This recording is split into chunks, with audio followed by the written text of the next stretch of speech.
नमस्कार, स्वागत है आपका। मैं हूं कुमैल रिजवी। इस वक्त मैं मौजूद हूं आगरा के किरौली में। आज यहां पे आशीर्वाद पथ यात्रा का कार्यक्रम था। राष्ट्रीय अध्यक्ष आरएलडी के जयंत चौधरी जी आए थे। हमारे साथ कुछ युवा मौजूद हैं, हम इनसे जानेंगे किस तरह का उत्साह है, क्या हुआ इस सभा में। सबसे पहले मैं आपसे जानना चाहता हूँ, ये बताइए कैसी रही ये सभा। ये सभा बहुत ही सफल रही, बहुत ही अच्छी रही।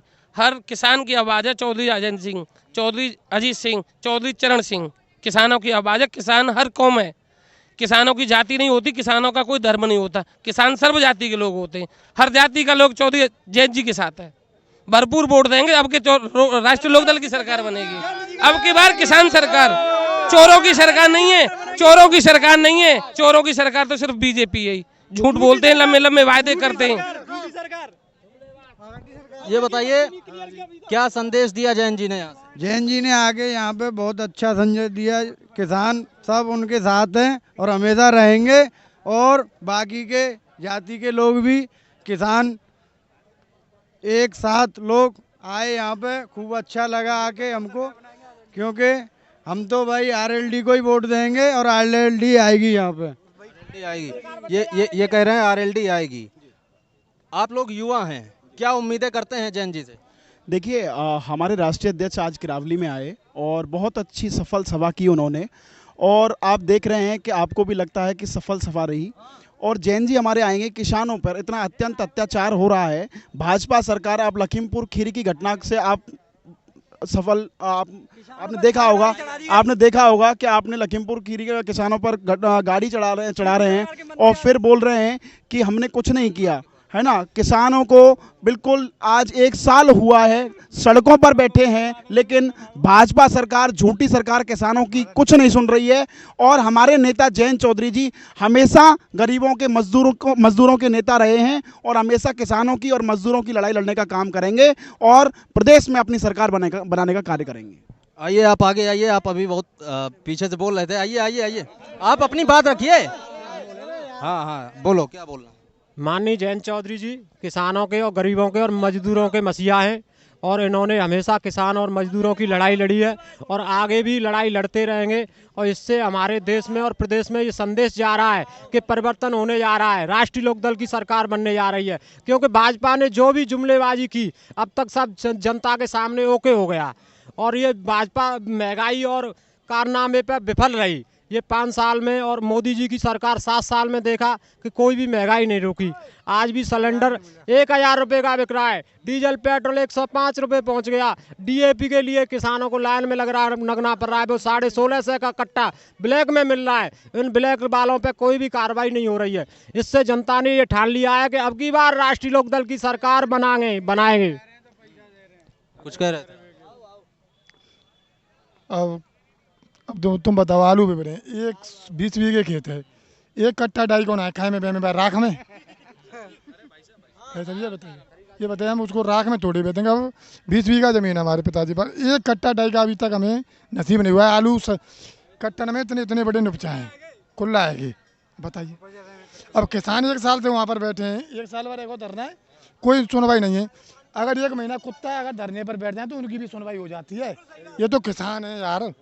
ये कह रहे हैं किसान की सुनवाई नहीं हो रही है। क्या आप कुछ बोल रहे हैं? जी, मैं थोड़ा सा आपको, देखो, आपके चैनल के माध्यम से आपको बताना चाहूँ। मेरा नाम पहले चौधरी सत्यवीर सिंह है, और अगर सरकार की महंगाई की अगर बात की जाए, किसानों की सुनवाई की बात की जाए, तो जहाँ तक मेरा मानना है वहाँ तक, और जहाँ तक सारी क्षेत्र की जनता को, सरदारी को पता है, कोई भी किसी भी प्रकार की सुनवाई नहीं हो पा रही है।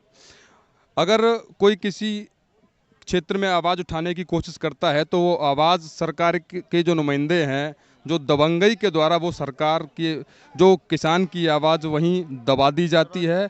क्यों? क्योंकि वो सत्ता में हैं, सत्ताधारी हैं, फुल पावर में हैं, तो वो मनमानी सरकार अपना मनमानी रूप दिखा रही है। जो मन पे आ रहा है वो कर रही है। महंगाई की जो कहते थे, 2013 की अगर बात करें तो हम बता दें आपको कि बात करते थे मोदी जी कि महंगाई कम होगी, 75 रुपये लीटर पेट्रोल के दाम हो गए हैं।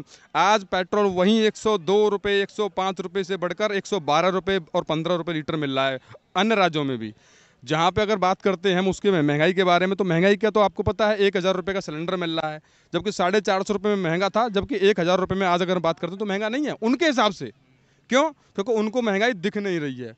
अगर जो बीजेपी के एक मंत्री हैं वो कह रहे हैं कि 5% लोग हैं जो पेट्रोल का इस्तेमाल करते हैं, यानी कि 4 व्हीलर से चलते हैं।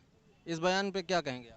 देखिए, वो तो उनकी मनगढ़ंत कहानियां हैं, जो चाहे बना सकते हैं, जो चाहे कह सकते हैं। क्यों?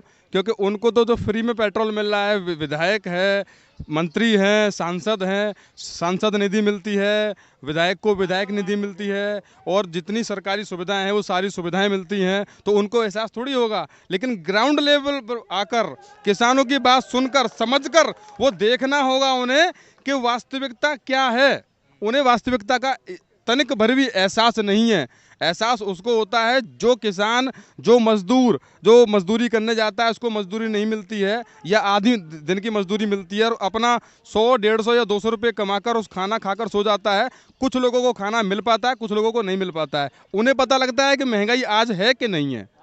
उनके कहने से, झूठे जुमलेबाजी देने से कभी पता नहीं लगता कि महंगाई है कि नहीं है। वो तो अब आप यही पता कर लीजिए। भुखमरी बढ़ी है देश में, अभी आंकड़ा आया था 101 जो है नंबर पे पहुंच गई। भुखमरी तो बढ़ेगी ना, महंगाई बढ़ेगी तो भुखमरी तो अपने आप ही बढ़ेगी। ये तो आपको ही पता है कि जब महंगाई बढ़ती है तो भुखमरी अपने आप ही बढ़ जाती है। किसान मजदूर क्या करे? मोदी जी कहते थे, एक लाइव इंटरव्यू में देखा था मोदी जी को मैंने, मोदी जी कह रहे थे कि अगर कोई भी व्यक्ति अगर किसी ऑफिस के बाहर पकोड़े की ठेल लगाता है, पकोड़े बेच के 200 रुपये कमाता है, तो वो उसकी दैनिक मजदूरी यानी कि उसकी आमदनी है, तो वो उससे पर्याप्त है। कहाँ से पर्याप्त हो जाएगी? हर कार्य करने के लिए हमें काफ़ी सारी ज़रूरत होती है, काफ़ी सारे संसाधन जुटाने पड़ते हैं। तो 200 रुपये दैनिक मजदूरी से या 300 रुपये पर डे दैनिक मजदूरी से क्या पर्याप्त राशन खरीद सकते हैं? नहीं खरीद सकते। आपको पता है कि अगर हम बात करते हैं तेल की, कच्चा जो तेल आता है, तेल की अगर बात करते हैं, ये सरसों का तेल की बात करते हैं या फिर खाना पकाने के लिए रिफाइंड वगैरह की बात करते हैं, वो 170-180 रुपये लीटर चल रहा है। अब बताइए किसान क्या खाएगा, किस तरह खाएगा? इस महंगाई से, मतलब इस महंगाई की मार से मेरे हिसाब से बीजेपी सरकार में कभी भी किसान का भला होने वाला नहीं है और इस मार से कभी भी उभरने वाला नहीं है। चलिए, ये कह रहे हैं कि बीजेपी सरकार से भला होने वाला नहीं है। 2017 में बीजेपी पूर्ण बहुमत में आई, जाहिर सी बात है जनता ने वोट दिया तभी आई। इस बार आगरा ने क्या मूड बनाया है? आगरा ने मूड बनाया है कि जो इसकी करनी और कथनी में बहुत बड़ा अंतर निकला।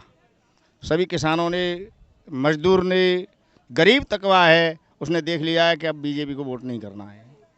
क्यों? कि इनकी करनी और कथनी में बहुत बड़ा अंतर आया है। करते कुछ हैं, कहते कुछ हैं। ये क्या फ़र्क नजर आया? कहाँ फ़र्क नजर आया? इन्होंने बड़ी बड़ी घोषणाएं की थी, कोई भी आज तक धरातल पर कोई भी काम नहीं किया इन्होंने। हवाई कार्य किए, सारे कार्य कागज़ों पे किए, बाकी ज़मीन पर कोई कार्य करके नहीं दिया इन्होंने। कोई भी संतुष्ट नहीं है इन लोगों से। लेकिन दावे तो ये बड़े बड़े कर रहे हैं कि हमने ये किया, 4 लाख नौकरी दे दी और तमाम जो है बैनर पोस्टर लगा रहे हैं प्रचार प्रसार। अरे उनको लाओ ना, धरातल पर लाओ। ये तो कुछ भी कह सकते हैं। किसी को नौकरी नहीं दी है, आज तक नौकरी नहीं दी है किसी को। कहाँ दे दी है इन्होंने नौकरी? बेच रहे हैं, सबको बेच रहे हैं। नौकरी कहाँ से दे रहे हैं? ये नौकरियाँ तो हमारे युवाओं को तो ये ख़त्म कर रहे हैं। नौकरी नहीं देंगे ये दिहाड़ी मजदूरी पर रखेंगे हमारे युवाओं को। अब अगर इनको ले आए तो दोबारा, वैसे आने का नहीं है, आएंगे नहीं ये। अब बस इनका अंत होने को जा रहा है। मतलब एक तरह से माना जाए कि आगरा की जनता ने मूड बना लिया है बदलने का। आगरा की जनता ने वो ही परिवर्तन करने का मूड बनाया है। जिस तरह से 9 विधायक और 2 सांसद दिए, उसी तरह से इनकी लुटिया को डुबोएंगे आगरे की जनता। बिल्कुल डुबोएगी, बिल्कुल डुबोएगी।